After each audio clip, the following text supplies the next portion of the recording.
होगा।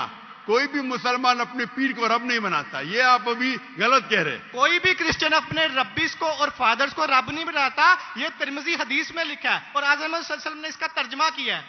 अगर आप वो तर्जमा पढ़ देंगे तो मुझे बड़ी खुशी होगी, क्योंकि आपने इस हदीस को, इस आयत को बयान किया है। भाई साहब, ये डिबेट नहीं है, आप सवाल पूछिए। आई एम सॉरी, आपका सवाल खत्म हो गया। ओके। आप यो कहते हैं कि मुसलमान पीर को रब बनाया। जी, मैं बहुत से मुसलमान को जानता हूं, जी, इख्तिलाफ होगा, लेकिन ये कहना कि पीर को रब बनाया, ये गलत है। मैं कोई भी मुसलमान को नहीं जानता हूं जो अपने पीर को रब बनाता है। हमारे में इख्तिलाफ होगा, बट इख्तिलाफ के मानी नहीं, मैं जो भी आप बोलेंगे मैं कहूंगा, मैं मान जाऊंगा। मैं कोई भी मुसलमान को, अगर कोई भी इंसान कोई भी दूसरे इंसान को रब बनाता है तो मुसलमान अपने आप को बोल ही नहीं सकता। तो ये आप गलत बोल रहे, बिल्कुल गलत बोल रहे। तो ये कहना कि मुसलमान अपने पीर को रब बनाते, ये बिल्कुल गलत है। लेकिन आप ईसा अलैहिस्सलाम को रब मानते? डॉक्टर साहब, आप मेरा कलमा नहीं जानते कि हम मसीहियों का क्या कलमा है? जी, आप हमारा कलमा नहीं जानते। जिस तरह से आपका कलमा है ला इलाहा इल्लल्लाह मोहम्मद रसूल अल्लाह, आप क्या मेरा कलमा जानते हैं? मसीहियों का भी तो कोई कलमा है। मैं तो पहली बार जिंदगी में देख रहा हूं। मुझे ऊपर से वही नहीं आती जानने के लिए आपका कलमा क्या है। मैं तो आपको पहली बार देख रहा हूं। ओके। आप मुझे देखते होंगे टीवी पे। जी जी, अल्हम्दुलिल्लाह। और मेरे पास इल्म गैब नहीं है जी, मुझे वही नहीं आती।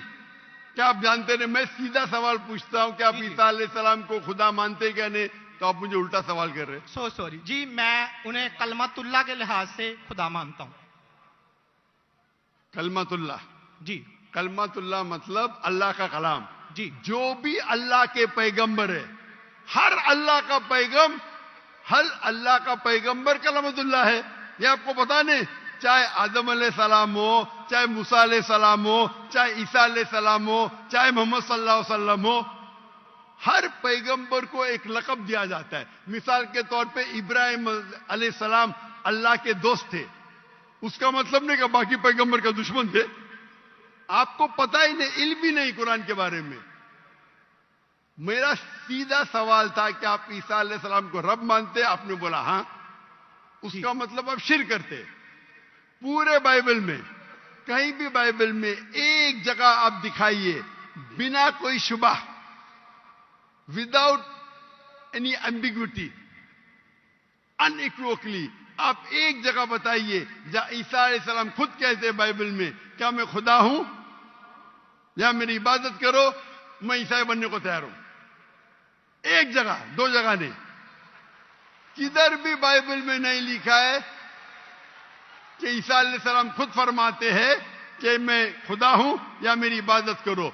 अगर आप बाइबल पढ़ेंगे, gospel of John chapter number 14 verse number 28, my Father is greater than I, मेरे वालिद, मेरे रब मेरे से महान हैं। Gospel of John chapter number 10 verse number 29, Gospel of John chapter number 10 verse number 29, my father is greater than all, मेरे वालिद, मेरे रब सबसे महान है। Gospel of Matthew chapter number 12 verse number 28, I cast out devil with the spirit of God, मैं शैताना को भगाता हूं अल्लाह की मदद से। Gospel of Luke chapter number 11 verse number 20, I with the finger of God cast out devil, मैं अल्लाह की मदद से शैतानों को भगाता हूं। Gospel of John chapter number 5 verse number 30, I can of my own self do nothing, as I judge my judgment is just, for I seek not my will but the will of my Father। I can of my own self do nothing, मैं अपने आप कुछ भी नहीं कर सकता हूं। As I see I judge, जैसे मैं देखता हूं वैसा मैं जज करता हूं। I can of my own self do nothing, as I see I judge, and whatever I hear I see, and मेरी पूरी ख्वाहिशें अपने रब के ख्वाहिश, as the will of my God। कोई भी कहता है कि मेरी ख्वाहिश अल्लाह के ख्वाहिश के मुताबिक है, उसे कहते हैं मुस्लिम। बाइबल में लिखा है gospel of Matthew chapter number 5 verse number 17-18, think not that I have come to destroy the law and the prophets, I have come not to destroy but to fulfill। आप ये मत समझो क्या मैं बाकी दस्तूर और बाकी पैगंबर के खिलाफ आया हूं? मैं उनको कायम करने के लिए आया. Think not that I have come to destroy the law and the prophets. I have come not to destroy but to fulfill. And if not one jot or tittle shall pass away from the law until all be fulfilled. एक तिनका भी नहीं पास होगा जब तक सारा मुकम्मल होगा. And if anyone breaks one of the least commandments and teach men to do so, shall be called least in the kingdom of heaven. अगर एक भी आपने अहकाम को नहीं माना तो आप एकदम कम होंगे. You shall be least in the kingdom of heaven. And Allah के नजदीक आप एकदम कम होंगे. And whosoever shall keep them and teach them the so, they will call great in the kingdom of heaven.